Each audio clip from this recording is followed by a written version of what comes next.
aula 6, nós vamos falar de referenciais em rotações e uma força inercial um pouco diferente do que vimos na aula passada. Então, referencial em rotação e força centrífuga e de Coriolis. Bom, a rigor, como eu disse na aula passada, nenhum referencial fixo na superfície da Terra é inercial. Qualquer referencial que nós fixamos na Terra, ela está em rotação, que a Terra está rodando ao redor do seu eixo, né? A necessidade de uma equação do movimento que pode ser usada diretamente em referenciais em rotação. Bom, vamos introduzir então um conceito de rotação infinitesimal aqui. Suponha que a partícula esteja executando um movimento circular. Então, a trajetória é uma circunferência e eu vou considerar um referencial com origem no centro dessa circunferência. Então, o vetor de posição, ele vai dar a posição desta partícula em cima desta referência e vai ter módulo constante. Então, quando esse vetor avança de φ mais um de delta φ, a ΔS vai ter esta expressão aqui, dada aproximadamente por R vezes ΔΦ, que é o arco desse trecho da circunferência, né? Bom, então eu vou introduzir um vetor rotação infinitesimal, que é este vetor aqui, chama ΔΦ vetor, e em função disto e do vetor de posição, o vetor ΔS pode ser escrito como produto vetorial de vetor rotação infinitesimal com o vetor de posição. Essa expressão vale mesmo que eu fixe esta origem aqui em outra posição ao longo deste eixo de rotação. Por exemplo, eu posso colocar a origem nesse ponto aqui, né, bem abaixo do eixo de rotação. Assim, o vetor de posição também continua tendo módulo constante, mas a extremidade executa movimento circular. Então, aquela expressão lá vale a mesma coisa, mas agora eu tenho essa distância que é dada por R seno de alfa, né, que é a projeção desse vetor aqui, no plano desse movimento circular. Bom, então, a velocidade desta partícula eu posso escrever como ΔS dividido por ΔT, que é o tempo infinitesimal por ele avançar de ΔΦ. Então, tomar o limite de ΔT tendendo a zero. Isso dá a velocidade dessa partícula em movimento circular. Substituindo ali o ΔS por aquela expressão, eu tenho esta razão que eu vou definir como vetor velocidade angular, de maneira que a velocidade é dada por ômega vetor R. Quando faço ΔT tendendo a zero, ΔS tende ao vetor dr, que é a diferença entre duas posições infinitesimalmente próximas. Então, a velocidade é derivada do vetor de posição em relação ao tempo, né? Que essa velocidade vai ser a mesma desta aqui, então eu tenho a mesma expressão para ela. Agora, vamos considerar então um sistema em rotação. De novo, vou considerar dois referenciais. O S aqui vai ser minha base. E, bom, tem seu sistema de eixo IJ e com vetores unitários IJ e K. Aqui o referencial S' também com seu sistema de eixos e vetores unitários I', J' e K'. Tá? Não está desenhado aqui, mas um ponto qualquer aqui é localizado por vetor de posição R em relação a S. Em relação a S', ele é localizado pelo vetor de posição R'. Nossa.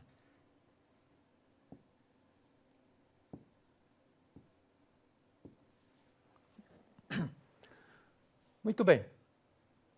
A origem do S' também é localizada por esse vetor de posição. E agora o S vai ser sempre a referência minha, que é inercial, tá? Esse referencial aqui está rodando ao longo, por exemplo, desse eixo, mas que ele passa pela origem desse referencial. Então, o R, R' e a posição do referencial S' tem esta transformação aqui. Esses vetores I', J', K' são vetores constantes em relação ao referencial S', mas em relação a S, ele está executando movimento de rotação ao redor deste eixo aqui. Então, vale aquela relação da derivada com relação ao tempo para I', né? E mesma coisa para J' e K'. Escrevendo R', esse vetor aqui, em termos de componentes no referencial S', ele fica assim. E eu tenho aqui, então, produto de vetores que, do ponto de vista do S, eles são vetores que estão em movimento. E X', Y', Z' pode estar variando porque este ponto aqui pode estar em movimento. Então, calculando a derivada em relação ao tempo ali, depois eu tenho que fazer umas manipulações dessas derivadas dessas coisas. Aqui, no fim, eu chego a esta expressão aqui. Eu coloquei explicitamente uns índices aqui para dizer que essa derivada aqui está sendo visto do observador no referencial S. Então, a velocidade da partícula que está lá é medido pelo referencial S por esse termo aqui. Isso aqui representa o movimento desse ponto O', que é a origem do referencial S' em relação a S. E isso aqui seria a velocidade em relação a S' desse ponto aqui. Isso aqui é o componente rotacional desse vetor, porque o referencial também está em rotação. Muito bom. Eu vou considerar o caso em que essa origem está parado em relação a S. Então, esse termo aqui nós não vamos considerar. Já consideramos na aula passada, né? Então, fica a expressão aqui, fica dessa forma aqui. Para ter a aceleração, eu vou ter que derivar esta expressão aqui mais uma vez em relação ao tempo. Daí, de novo, tem que fazer uns ajustes ali da derivada, usando esta expressão onde aparecem novas derivadas aqui. E eu, depois de muitas manipulações, eu chego a essa expressão aqui. Então, isso aqui é a aceleração vista no referencial S, e isso aqui é a aceleração vista no referencial S'. E mais esses outros termos que fazem parte da aceleração. Bom, agora eu tenho a ferramenta para desenvolver o resto. Vamos começar de novo no referencial S, que é o referencial inercial. Aqui vale a segunda lei de Newton. Massa vezes aceleração é a força. Então, eu vou de novo substituir isso aqui por toda essa expressão aqui. E aí eu vou ter a equação no referencial S', que tem o formato de massa vezes aceleração igual a força menos esses outros termos, que é massa vezes esses termos da aceleração aqui. Então, essa é a força que nós temos sempre. São forças que alguma entidade física gerou. E essas são, de novo, as forças inerciais, né? Isso aqui e isso aqui. Bom, então vamos olhar cada um deles.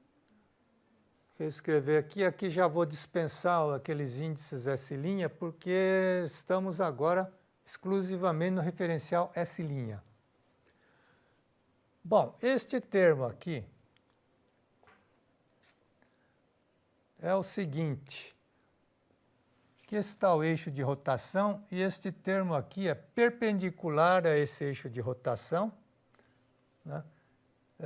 e aponta no sentido de afastar desse eixo. Então, ele é chamado força centrífuga, porque por causa dessa força a partícula vai fugir do centro.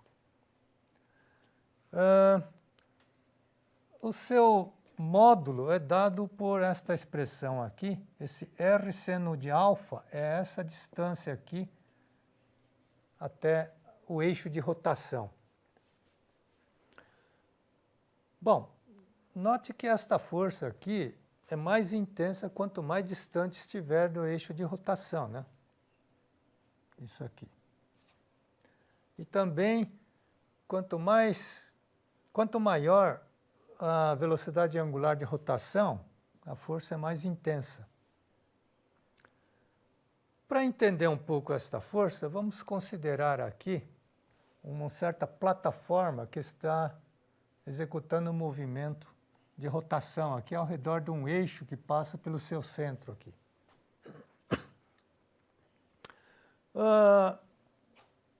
E uma partícula está em repouso fixo num ponto aqui da plataforma.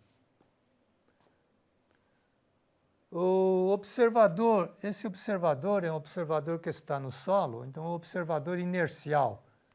Ele vai ver esta partícula executando um movimento circular, que é esse tracejado aqui. Tá? Então, para ele, vai existir apenas uma força centrípeta dada pela tração de um fio que está segurando por exemplo, um fio que está segurando esta partícula aí. Esse R é vetor de posição daqui. Isso aqui. Tá? Bom, e este observador aqui está na plataforma, rodando junto com a plataforma. E o que ele vai ver? Esta partícula, para ele, está em repouso. Se a partícula está em repouso, tem que ter alguma força extra, além desta tração no fio, que equilibre esta tração. Então, eu tenho que ter resultante nulo para a partícula permanecer em repouso. Esta é justamente a força inercial, força centrífuga, que no caso é menos a tração, né, que é dado por essa expressão. Agora, como fixamos aqui a origem do referencial S' lá também, nós temos aqui que o vetor de posição R' coincide com R. Então, nós temos essa expressão aqui, e essa é a força centrífuga. Bom, esta força aqui chama força de Coriolis. Para entender esta força aqui, vamos supor que o fio seja cortado em algum momento, e o observador no referencial S' vai ver isso aqui. Quando for cortado, ele vai ver a partícula começando a se afastar, né, devido à força centrífuga, e também, ao mesmo tempo, ele vai ver a partícula se desviando dessa trajetória que seguiria se não existisse a força de Coriolis.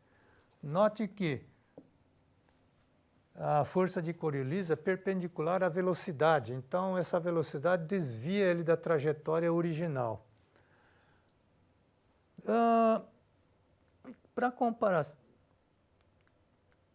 Para efeito de comparação, vamos olhar aqui o que um observador no referencial inercial veria. Quando o fio for cortado, a partícula sai numa trajetória retilínea tangente à trajetória que ele estava executando até agora. Então, além disso, a velocidade é constante. Então, em intervalos constantes de tempo, ele vai tomando posições aqui em intervalos regulares. Bom, note que à medida que a partícula avança nessa trajetória, ele vai se afastando do centro. Olha. E o que acontece é o seguinte, este segmento aqui está rodando junto com a plataforma. Então, ele vai avançando também ao mesmo tempo que a partícula vai avançando. Então, ele tem, no intervalo de tempo ΔT, ele avança ômega ΔT. Aqui também ômega ΔT, ômega ΔT, ômega ΔT. Mas note o seguinte, esse segmento vai cortando a trajetória em posições que sempre vai ficar avançado em relação à posição da partícula. Primeira posição da partícula está aqui e o segmento está aqui. Ele avançou de um ângulo de ômega ΔT. Já na segunda posição da partícula, ele está avançado e está cortando um pouco na frente da partícula. Já na terceira, isso aqui está bem mais lá pela frente, em relação à partícula nessa posição 3. E, no fim, isso aqui está muito mais na frente dessa outra posição aqui. Tá? Então, veja, em relação à direção que a partícula seguiria, ele fica atrasado aqui.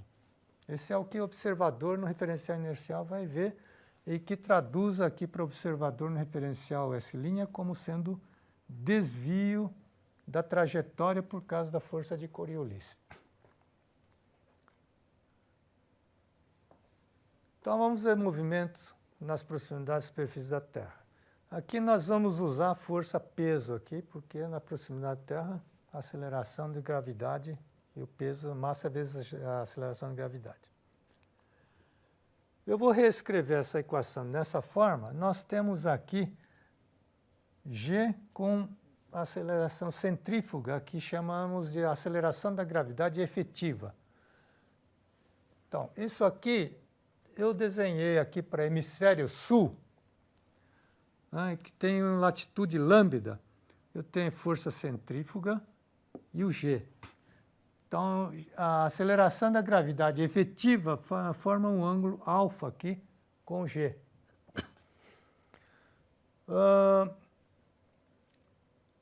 Para ver quanto é esse desvio, nós vamos ter que calcular esse alfa. Para isso, vamos ver algumas grandezas aqui. A aceleração centrífuga tem este módulo aqui. Lambda ali é a latitude, né? O RT é raio da Terra. Bom, a Terra completa uma volta em um dia. Isso, em termos de segundo, é esse número aqui, 86.400 segundos. Fazendo esta conta, ômega é 7,10 a menos 5 radianos por segundo. É um número bastante pequeno. Usando o raio médio entre raio polar e equatorial, esse número é 3,4 centímetros por segundo para cada segundo, que comparado com G, que é 980 centímetros por segundo para cada segundo, isso é alguma coisa em torno de 3 por mil, muito pequeno realmente. Então, vamos decompor essa G efetiva em componente vertical e horizontal. Horizontal aqui é um plano que tangencia a superfície da Terra neste ponto aqui. Então, eu tenho componente horizontal, essa expressão, componente vertical, é isso aqui. Lambda igual a zero é equador. Lambda igual a zero no equador, componente vertical G menos ômega quadrado RT, e a componente horizontal é zero. E lambda igual a 90 graus, é polo norte. Aqui usei a convenção que lambda negativo é hemisfério sul. Então, menos 90 é polo sul. Aí isso aqui é zero. Então, nos polos, a aceleração de gravidade vale G. E no equador, nos polos, a componente horizontal é zero de novo. Então, a diferença de aceleração de gravidade entre polo e equador dá 3,4 centímetros por segundo para cada segundo. O valor experimental é 5,2 centímetros por segundo por cada segundo. Essa diferença é devido ao fato que a Terra não é uma esfera perfeita. Ele é um esferoide de revolução, achatado nos polos e protuberante no equador, né? E para calcular aquele ângulo de desvio, nós fazemos a razão do componente horizontal com vertical aqui e calculamos a tangente de alfa dessa forma. Só que no componente vertical, esse aqui é muito pequeno, né? Então vamos aproximar apenas por g aqui. Essa expressão aqui também, o numerador é muito pequeno perto do g, então esse dá um ângulo muito pequeno, de maneira que tangente de alfa dá aproximadamente alfa. Tá? E que tem um valor máximo para lambda igual a 45 graus. Quer dizer, latitude 45 graus tem um máximo de desvio, que fazendo as contas dá uns 6 minutos do arco, que representa 1/10 de 1 grau. Bom, aqui está o movimento vertical, né, que força de Coriolis cai sobre ele. Desse lado aqui representa a partícula caindo. Tá? Quando a partícula está caindo, a força de Coriolis aponta para o leste. Então vai haver um desvio para o leste dessa forma aqui. Toda vez que a partícula cai, então há um desvio. Isso aqui é um número muito pequeno. Digamos assim, se você largar lá de 50 metros de altura, vai dar uns 5 milímetros de desvio. Uns 100 metros deve dar uns 2 centímetros. De qualquer maneira, são um desvio muito pequeno. Este lado aqui representa também movimento vertical, mas no sentido ascendente. Quer dizer, você lança uma partícula, então eu vou ter força de Coriolis agindo para o oeste. Então, se lançar a partícula, você terá uma coisa assim, desviando para o oeste.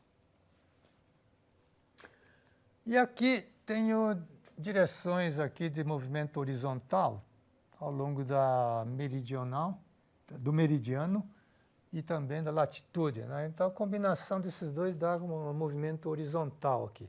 No hemisfério norte, força de Coriolis aponta para a direita, né, de maneira que desvia sempre a trajetória para a direita.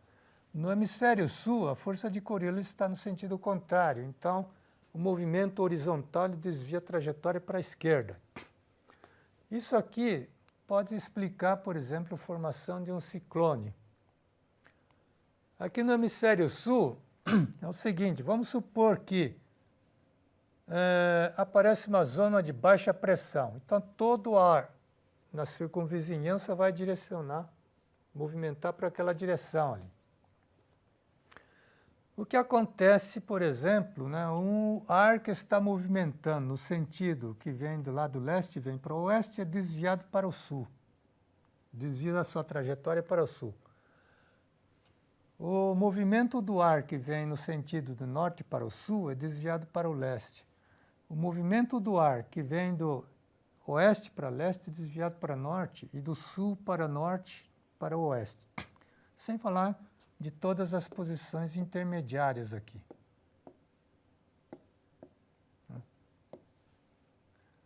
Então, note que toda a massa do ar adquiriu uma rotação no sentido horário aqui. E uma vez adquirida essa rotação, é mantido isso até ter um equilíbrio, né? Se não tivesse viscosidade, ele equilibraria com um gradiente de pressão e ficaria circulando ao redor da isóbara. Mas, como é um fluido real, sempre tem viscosidade, equilíbrio não acontece só com gradiente de pressão e a entrada aqui na direção das isóbaras não é bem perpendicular. Então, tem todo esse desvio, de maneira que eu continuo tendo uma rotação aqui e, ao mesmo tempo, eles direcionam para a zona de baixa pressão. Tá? Aqui eu tirei são fotografias que eu obtive desse site aqui. Olha aqui, rotação no sentido horário. Isso aqui é um ciclone no hemisfério sul. No hemisfério norte acontece justo o contrário, rotação no sentido anti-horário. E, finalmente, esta figura aqui, eu tirei deste livro aqui, que eu ganhei um exemplar em japonês. Né? Tive que adaptar as legendas aqui em português porque estava em japonês. Mas o que ele representa? Representa o perfil de um leito do rio. A margem direita do rio é definida assim: você olha para o fluxo da água, né, e vê a água fluindo para longe de você. Sua direita é margem direita e a esquerda é margem esquerda. Então aqui o fluxo de água está acontecendo nesse sentido. Ocorre que a velocidade da água escoando no fundo do leito e na superfície tem velocidade diferente. Na superfície é sempre mais rápido do que no fundo. Então o que acontece? Vai aparecer força de Coriolis que vai querer desviar essas águas para a direita com diversas intensidades aqui. Próximo à superfície é maior do que no fundo. Tá? Então vai ter a massa de água sendo empurrado todo mundo para a margem direita aqui. Só que o volume de água perto da superfície tem uma força de Coriolis maior, então eles são deslocados com maior facilidade do que lá do fundo. E o que acontece quando é deslocada uma massa de água, outros que estavam do outro lado acabam ocupando o lugar. E acaba surgindo uma certa vorticidade aqui. Então, o que acontece? Com esse movimento aqui, ele corrói a margem direita, então há uma erosão aqui na margem direita. Esse movimento aqui acaba corroendo a margem direita, então provoca uma erosão aqui, e o que ele tirou daqui, ele joga para a margem esquerda, de maneira que a margem esquerda sempre vai ficar mais rasa e a margem direita mais profundo e íngreme. Este perfil aqui é de 1953. 10 anos depois tem uma observação, um ano antes, um ano depois. Quer dizer, em 3 anos não tem uma erosão significativa, mas em 10 anos essa erosão avançou cerca de 2 metros. Isso aqui também avançou, a parte mais rasa avançou cerca de 2 metros aqui. Tá? Então sempre eu tenho uma margem mais íngreme e outra margem mais suave nesse perfil do leito do rio. No hemisfério sul acontece a mesma coisa, só que é o contrário, a margem de esquerda, que se virar essa figura aqui, é exatamente o mesmo perfil. E termino a aula como sempre, indicando algumas referências. Muito obrigado.